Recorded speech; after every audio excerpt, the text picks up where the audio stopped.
Well, Toronto police have launched a new search at a property connected to alleged serial killer Bruce McArthur. It is the same Mallory Crescent address where the remains of several men were found earlier this year. You're going to pace that out? This time, they'll also explore the ravine behind the property where McArthur had worked as a landscaper and stored his equipment. Police say this new dig could take weeks to complete since the terrain is thick with trees and undergrowth that have to be cleared out. The Toronto coroner was at the site today as well. And our Joanna Remiliotis has been on this story for us from the very beginning. She's at that Mallory Crescent location tonight. So, Joanna, why go back? What are police looking for?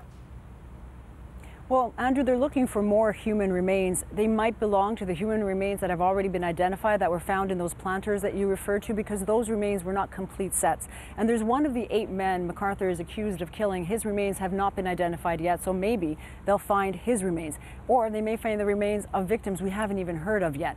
Already, though, police have recovered items that were sent to the coroner for further testing, so it was almost expected that it would happen this quickly, because K9 unit was here, the police dogs that is, were here a couple of months ago, and they detected several areas that, that indicated police should take a closer look. You mentioned the ravine, the backyard as well.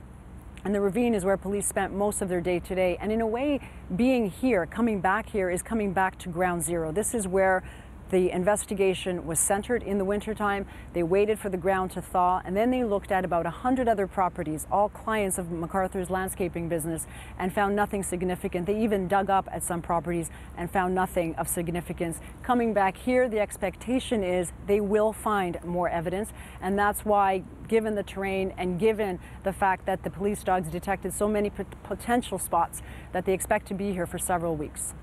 And Joanna, talk to me about McArthur himself. I mean, has he said anything about anything?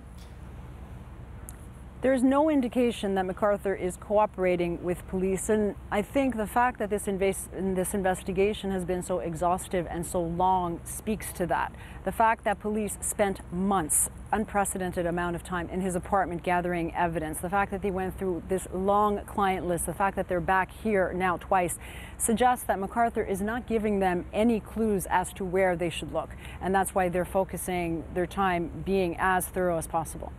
And one more thing, Joanna, I'm curious about the property owners themselves. I mean, they must have felt blindsided by all of this. Well, they've told me, Andrew, that they feel like they've lived a nightmare. The owners have said they've compartmentalized it to go on. There is support, for sure, from their immediate neighbors and from the community in general, but there's also the rubberneckers who come, who consider this a freak stop, who come to take pictures and selfies. So it's been very difficult for them, no doubt. Joanna Remiliotis reporting for us. Thanks so much.